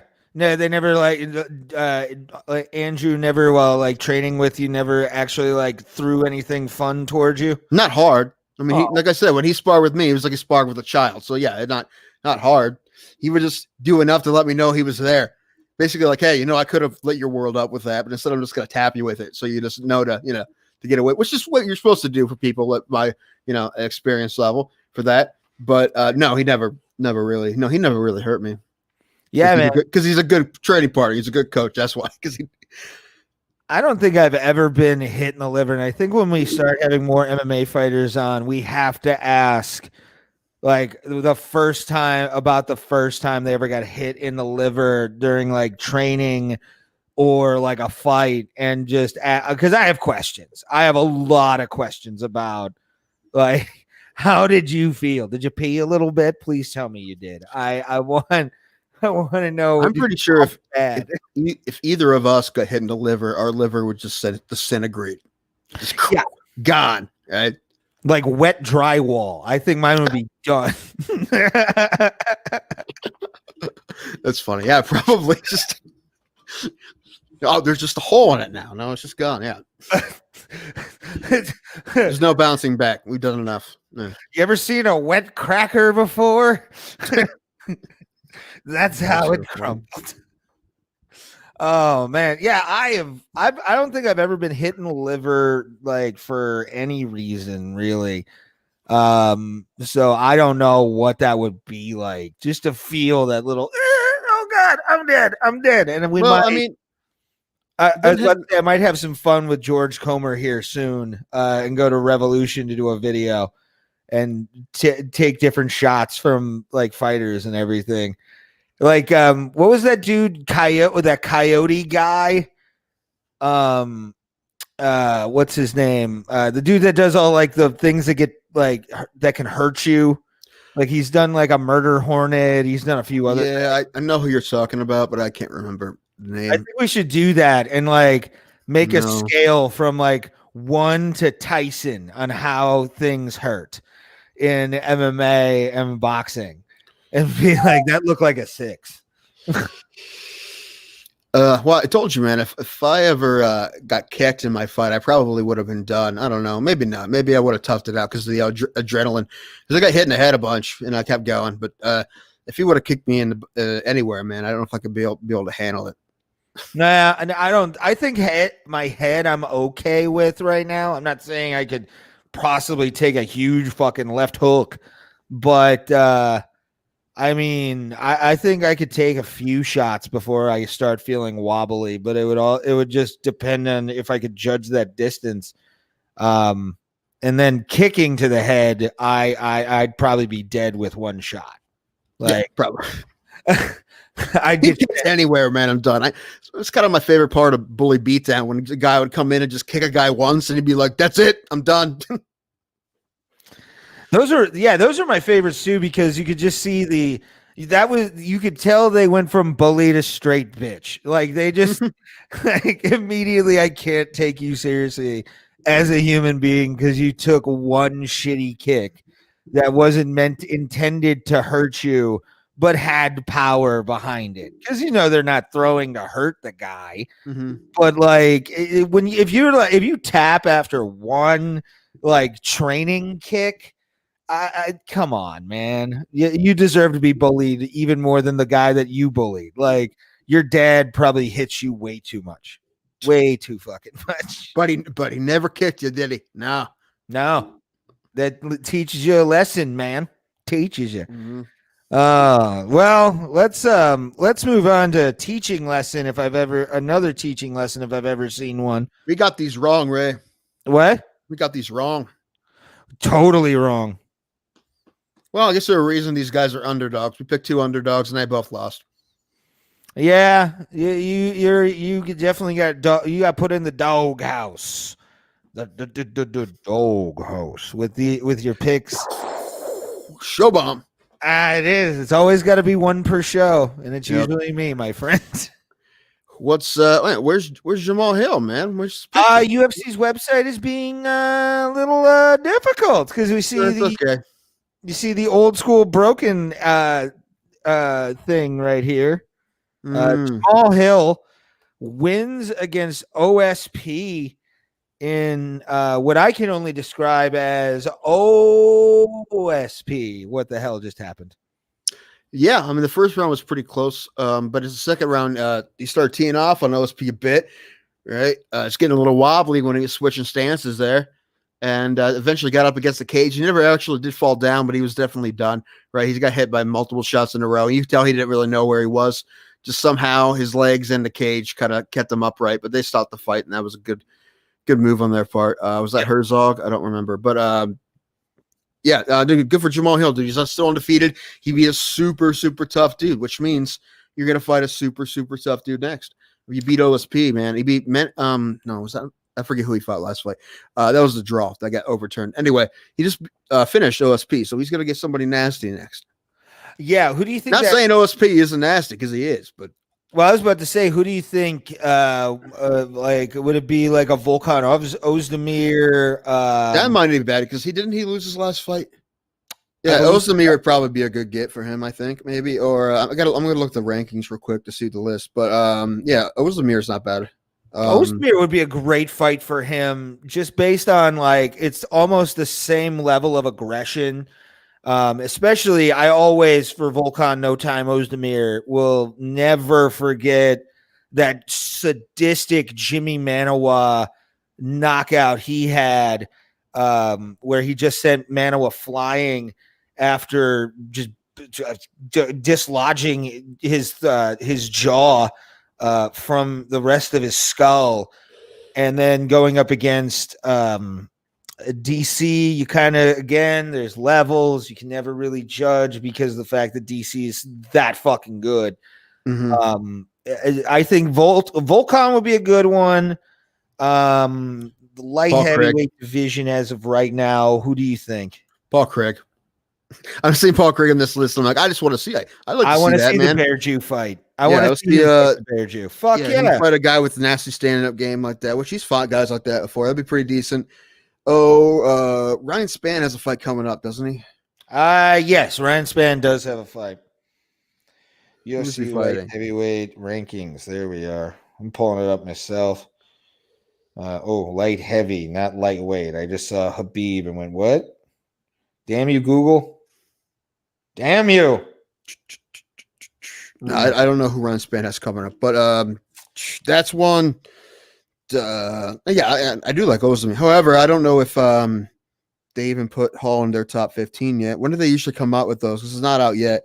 Usually it comes out the day after pay-per-views. Like the Monday after pay-per-views is when they really make the rankings. I don't think they make the rankings on a weekly basis. I think it's more of a monthly basis. Sure, I thought they did. Either way, St. Preux is 15, so probably somebody else up that ladder. 14 is Paul Craig. He's coming off a win as well. A couple wins. I'd like that. Rakic would be a fun one. I would like to see Alexander Rakic. I think Rakic is probably gonna get like Reyes probably next. Probably. Right now, also, which is impressive. Or maybe Santos. Over Teixeira is number 2. I have him as number 1 on my list. What are you looking? I'm on the UFC website. MMA.com. Right. I'm on the UFC website. He's number 1. Well, no, that's the not the number 2 thing, but on the list, he's the number 1 contender. Yeah. But number 1 is Jan Blachowicz because he's the champion. Yeah. Okay. Yeah. He's the number 1 contender. Yeah. Yeah. Sorry to confuse. That was my fault. Where did you think he'd be? Glover. I mean, after the wins that he's been putting together, I'm not surprised. I'm not saying that I'm surprised by it. Where else would he be? He finished Smith. He looked awesome. He finished Santos and looked awesome. He knocked out Anthony Smith's fucking teeth. He deserves a goddamn title shot. He does, man. If Izzy wasn't moving up, he would get it. But it looks like Izzy's moving up, I think. Yeah, that's going to be the next fight. And Anthony, even Dana White said that at the post-fight press conference for the for this fight card, that it's definitely going to be Izzy versus Jan. That's still the plan for right now in the light heavyweight division. Which I gotta be honest with you, I don't want Izzy to win this title at all. I don't want the 185 to win the 205. Mainly because I do want Poland to have a little bit of glory in the light heavyweight division. Well, he can knock him out, but he has to be able to get there first, right? Yeah, be able to hit him first, but I don't think he will. But we'll see. I think it'd be a decent fight. So right now, I'm going to guess that Adesanya will finish him. Probably. We'll see.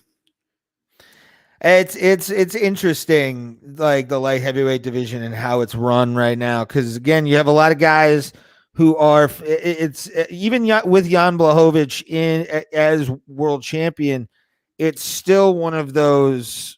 And I said it at the beginning of the year after John Jones gave the belt up and all this stuff. There's going to be a power vacuum, and I see a lot of parity happening. That's going to be happening because you'll have a lot of guys switching that belt. It's going to be a definite hot potato until maybe a Dominic Reyes gets that title. Izzy, I don't see Izzy holding that title and going down to 185. If that's the case, then 185 is going to have a vacuum. I was going to say, I mean, one fight at a time, obviously, but we're fight fans, so we look ahead, even if we shouldn't. Oh, yeah. So I'm thinking, what is he going to do after that? Is he going to go back down and defend both belts? What's he going to do? Because then, I mean, you know what? I love Glover Teixeira, dude. He's been fighting great, but him versus Izzy doesn't sound super interesting. However, I mean, you never know. If he gets him on the ground, it's a different game. But, I mean, that's tough to do. I mean, Romero couldn't do it, really. So, I mean, I don't know, man. We'll see. Yeah, well, I'm excited to see what Izzy can do with. Man, I want to see him fight John Jones, man. I just want to see Izzy fight John Jones. That's what I want. That's what everybody wants. Why don't you make it happen? Everybody wants it. Make it happen. Yeah. Right? That's one of those. Also, John Jones and Stipe. Everybody wants that. Make it happen. I honestly think the big fight, once everything opens up again, and if Dana wants to run, I think Dana should run a card at where the not the Chargers, the Raiders play. And the one big fight you could have on that is John Jones versus Israel Adesanya as the main event. For just if they think they could fill it, they probably absolutely would. But I don't know. What's the have they had an event at a football? Where do they fight in Dallas? Do they fight at the Cowboy Stadium? No, that's I don't the think biggest, they fought there. That's the biggest stadium in America. No, it's not. Yeah. It's the biggest indoor stadium in America, I believe. Yeah. It's Jerry Jones's billions. Right. Biggest capacity wise is the Big House in Michigan. But yeah, it's almost it's like a 90,000 seater, isn't it? And it's indoor. Yeah, because isn't OSU like 110 or something like that? It's one. It goes Michigan, Penn State, Ohio State, but they're separated by less than 10,000. It's pretty close. They're all really close. Okay. They're all over 100, and they're all really close. So yeah, like I think at one point Michigan had to do renovations, and when they had renovations because they had to take some stuff out for a little bit, like Penn State had the biggest capacity for a couple of years. So that's how close it is. I'm trying to say. Interesting. I didn't know that. Yeah, I'm. Like I want to see, I think like 2021, probably even more 2022, we're going to see a huge uptick in live sports attendance once the vaccine comes out, and you're going to see places start to fill up, and you're going to when people feel comfortable again, whenever that is, and if it happens. Well, I mean, we're gonna see numbers like in the 20s, like 1920s, when like you had I think it was like there was over 90,000 people to see a pro wrestling match at Yankee Stadium, and it was like it was the Polo Grounds. It was the Polo Grounds. I don't think that Yankee Stadium ever held that much, but Polo Grounds they had football there too, so they may have more capacity. I don't know. Yeah, and they also had ringside seating, all that kind of stuff too, so you could add on to that. How you do that on grass or turf, though? That's what I was thinking, though. I mean, is that like, did it cover it? I don't know. Yeah. I mean, I'm sure it could be figured out. I was thinking that first when you said at the Death Star in Vegas or whatever it's actually called. Have you ever watched how they prep like arenas or like stadiums for stuff like that? It's actually kind of interesting. I've watched it happen at the Q or the Romo Fido, whatever you want to call it. For like in between hockey games and basketball games and stuff like that. It's impressive how like they take these big giant metal squares, and then they put it over top on like wheels so they can move it and then anchor it down, and then they put everything on top of that to keep the field pristine. So they've already got stuff set up for it. It's definitely possible. I mean, if you could have any concert at all on a baseball field, dude, you don't fuck with baseball fields, right? So there's obviously something you can do, right, to make sure that thing's going to be okay, because baseball fields are like the most manicured of sports surfaces, right? So they're The Columbus Crew at their old stadium, they had like metal flooring that they would put down for like. Did they win yesterday? What? Did they win yesterday? Yes, they beat New England. And I think they've got, I think, one more game on aggregate, and then they go in. I'm not sure if it's single elimination or not. No, they're in the cup. And apparently they're going to host it because they're going to host it. Because this is the article. How Columbus went from #Save the Crew to MLS Cup in 2 years. Yeah, they were that close for the franchise going, and the Haslams bought it, and now they're going to host the MLS Cup. So that'll be fun. Yeah, that new stadium looks sweet too in Columbus. I haven't seen it like up close, but I've seen what's it called? Blueprint, or not blueprints, but like the digital renderings of it. And everything. It looks sweet. I'm sure. I mean, I've been to that. What's it called now? I've been to that stadium. Manfred Stadium is what it was called. Yeah. I've been there because I went to Rock and the Range, and it's cool. It's fine. It's nice. It's not fancy or anything, but it's fine. But they're getting a new one. That's cool, man. And then MLS Cup, and I will watch it probably. When is it? I watched some of that game yesterday. I did not. I just kept up with it on my phone. Solid goal. But that actually, do you know? You want to know a sweet like stat about Manfred Stadium or Columbus Crew Stadium, however you remember it from your youth. Do I?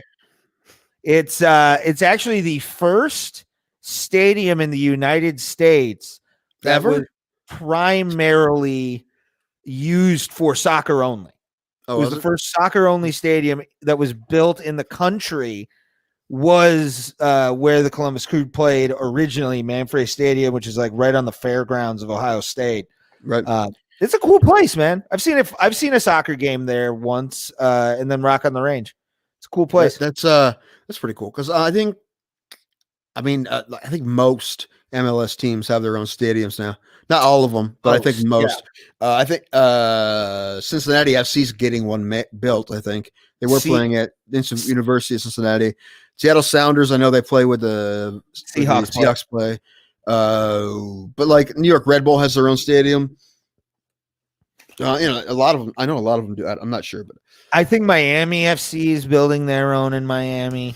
Make the taxpayers play for another stadium no one cares about. Yeah, Miami's a terrible sports town. The Latino population in Miami though loves soccer. So yeah, they love baseball too, but they don't go to Marlins games. The Marlins made the playoffs this year. I know. Like, I actually feel bad because I don't know. I could talk forever about how they got ripped off of the whole stadium thing, right? They cooked books so they can get their stadium paid for and shit. That should be criminal, man. No one went to jail for that shit. It's outrageous. Money talks, sir. Money talks. No, man, it's the bummer, man. Those people should be, I'm sure they're angry, but you can't. It's one of those things you can't do anything about it, man. No. They basically robbed the citizens of that city, and it's not the only time that's happened somewhere, but there's not anything you can do about it. The dude covered in cocaine stealing for a baseball stadium that nobody goes to. It is designed, by the way, like somebody on cocaine would design a baseball stadium. Absolutely right, dude. There's a fucking aquarium in there, and it's behind the home plate. There's an aquarium, and they finally removed it, but it was that ridiculous statue in center. No one knew what the hell it was supposed to be. Yeah, they took it out because it was just so ridiculous. It looks gorgeous. I'd love to see baseball games there. Actually, I don't know if they canceled it yet or not, but the World's Baseball Classic is supposed to happen next spring, and the championship game happens there. I believe in Miami. So that'd be great, and it'd also be something I would love to go to if I was allowed to go. But I don't think I'd be allowed to go. So I don't know. Maybe by the spring, maybe if you had the vaccine, I don't know. I think I'm assuming it's going to start opening shit up. I mean, Rudy Giuliani has it, and right now I'm going to say this and go on record. That fucking old man survives this shit. Open up. God damn it. He had prostate cancer and survived that bullshit. He dressed like a woman on SNL, for God's sake. He survived many things. He should try to kill it like that woman who was with him the other day, and that hearing kill. Just kill it with tequila. You see, that was so ridiculous. That woman was so hammered. Did you also see, like, she got apparently arrested and she was on probation because she like sent threatening things to like her boyfriend's like ex-wife and stuff, and she had just gotten out on like from like harassment charges. Yeah. I'm like, she looks like the kind of girl that waits for you outside the bar to punch you in the face. Like, that is definitely an Akron 6. That is an Akron 6 if I've ever seen one. That is not a chick you would wait in line for a chick like that, Ray. I feel like no. You know she's nuts, we don't care. No, because she's the kind of chick that if you like look at her at face value, like she's that girl that like she'll catch you looking at another chick and punch you in the face at the bar, and you're just like, what the fuck, Tina? Like, why did you hit me? You were looking at that girl. I'm sorry, she had a nice ass. Boom, another fucking like punch to the face. She's a puncher. You can definitely tell she's not a punch. As my friend's dog sneezes behind me, scaring the shit out of me. I kind of pooped a little. I'm not gonna lie. She scared me. The pretty dog. Let's get into the main event. Well, yeah, if you shit your pants, we better get into it. Jeez. Yes, absolutely. Nasty human, you.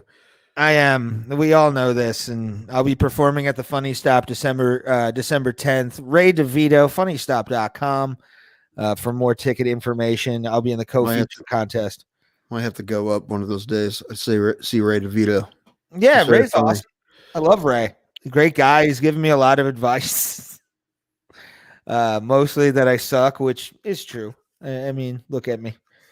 It is fun. But Jack Hermansson versus Marvin Vettori, and the big bald Italian goes for the fucking home run shots during this one. For 25 minutes, man. Yeah. The whole time.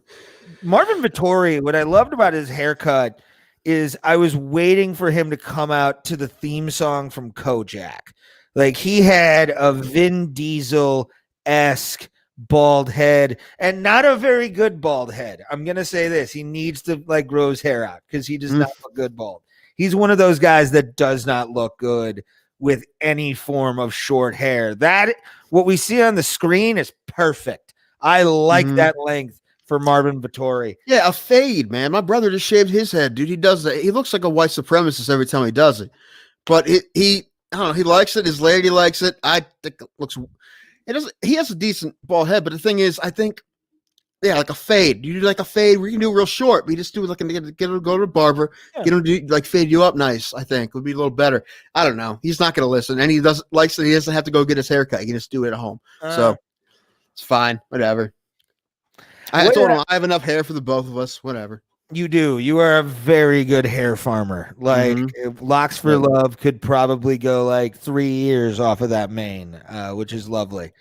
But what'd you think about this fight, dude? Like the pace that they kept up. Yeah, it's what we wanted, right? It's what we said. We wanted like a bloody mess, and both these guys would beat the hell, and that's exactly what happened for the most part, right? Hermansson, he got beat. He won one round, but Vettori, man, he was slugging the whole time, man. This guy's good. This guy's very good. So is Hermansson. They're both good. But Vettori looked fantastic, and he's going to move up a lot in the rankings in that division. And his next opponent is going to be another monster. I mean, this guy's a monster. Hermansson is. So he's going to fight another top dude. I don't know who. One of them. Whoever's looking for a fight next. But he looked fantastic, man, and good for Vettori, man.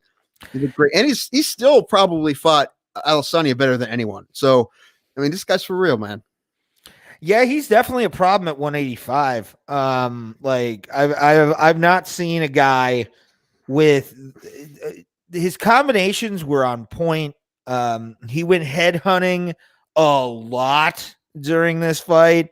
And Hermansson is good when it comes to his and we saw this also in the Roman Dolidze fight.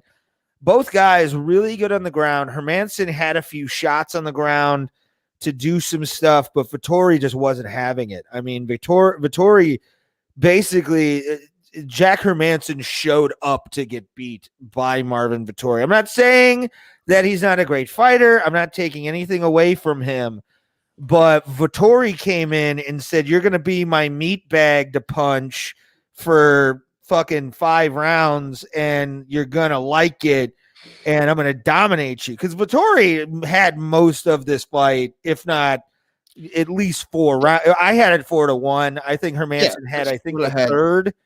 It was a second or third, but I don't think it was as bad as the way you're saying it. I mean, he definitely lost.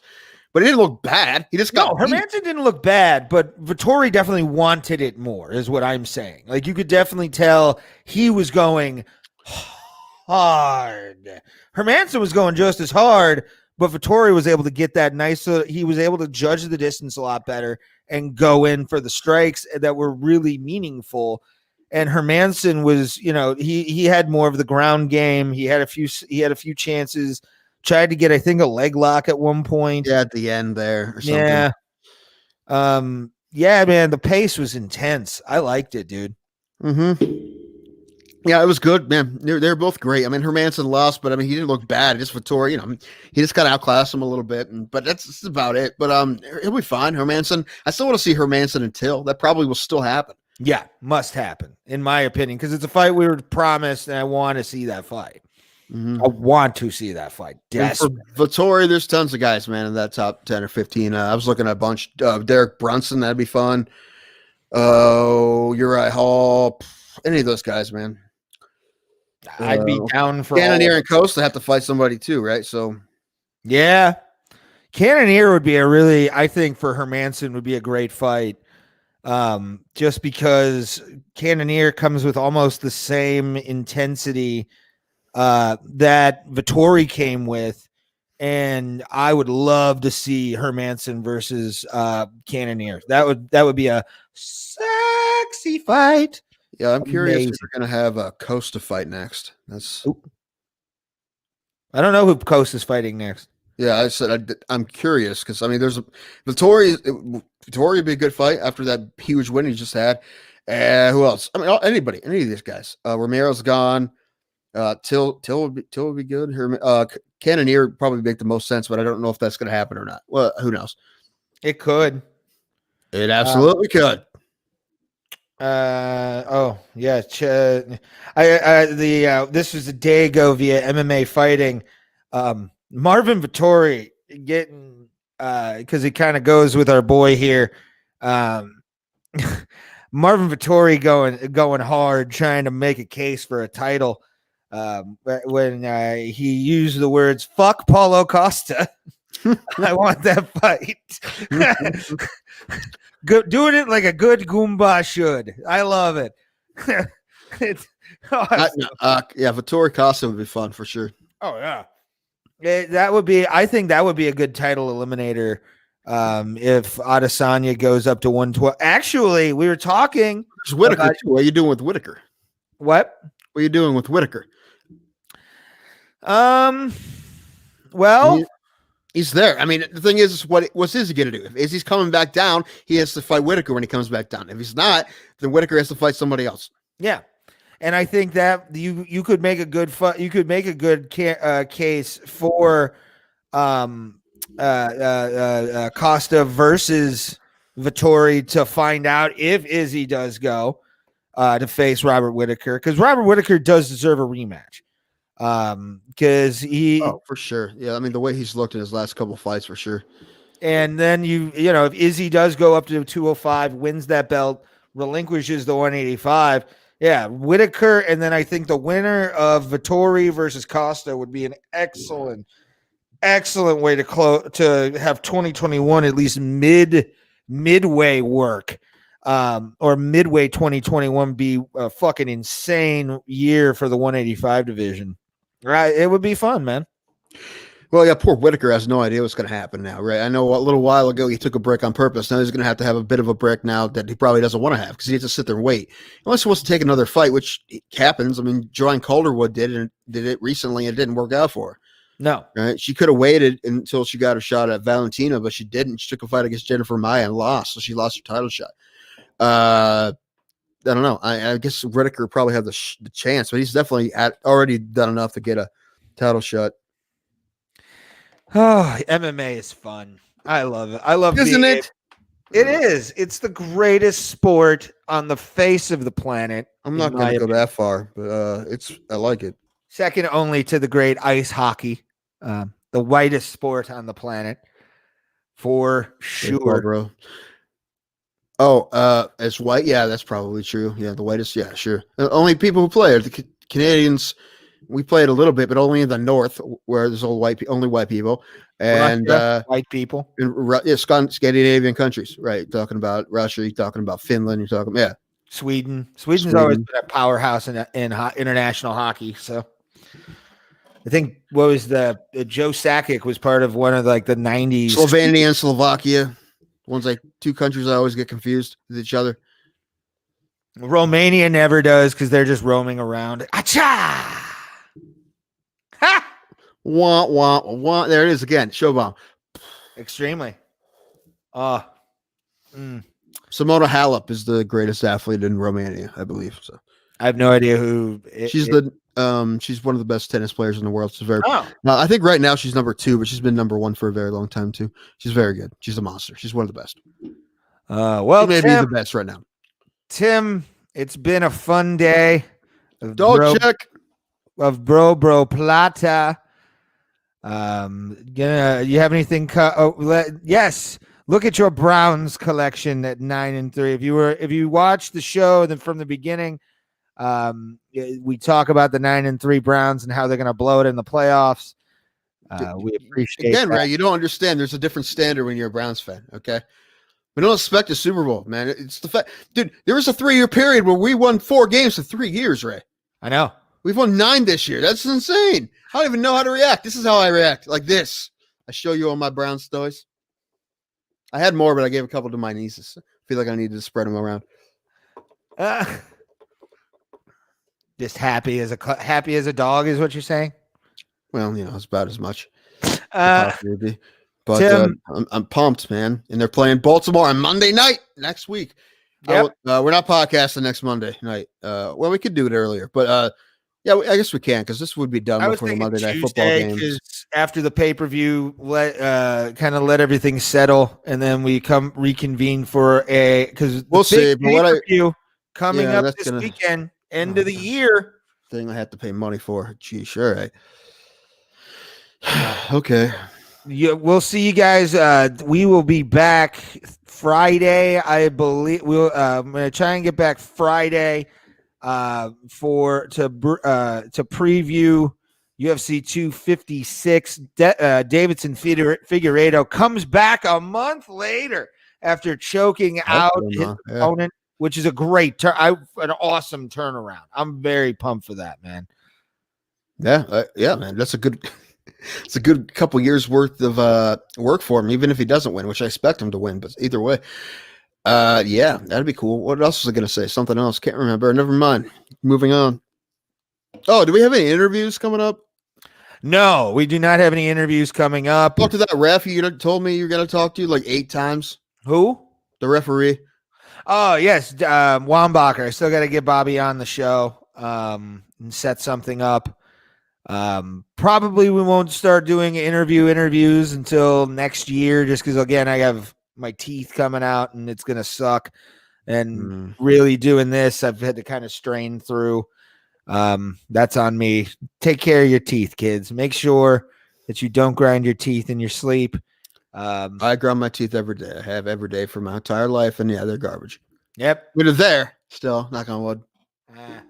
But But for Tim Danko, I am Ray Hyclak. We appreciate you guys watching. Like, share, give it a thumbs up.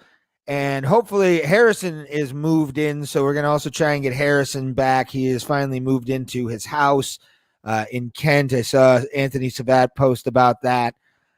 So we'll have houseboy Harrison also hopefully for 2021. And Tim Couch is saying, yes, please bring back Harrison. Please bring back Harrison. Harrison is awesome. He is one of the best. Yay. Go Browns. That hurt me to say. Go Browns. I'm internal hemorrhaging. We don't want you, Ray. We don't want you fair weather fans. Get out of here.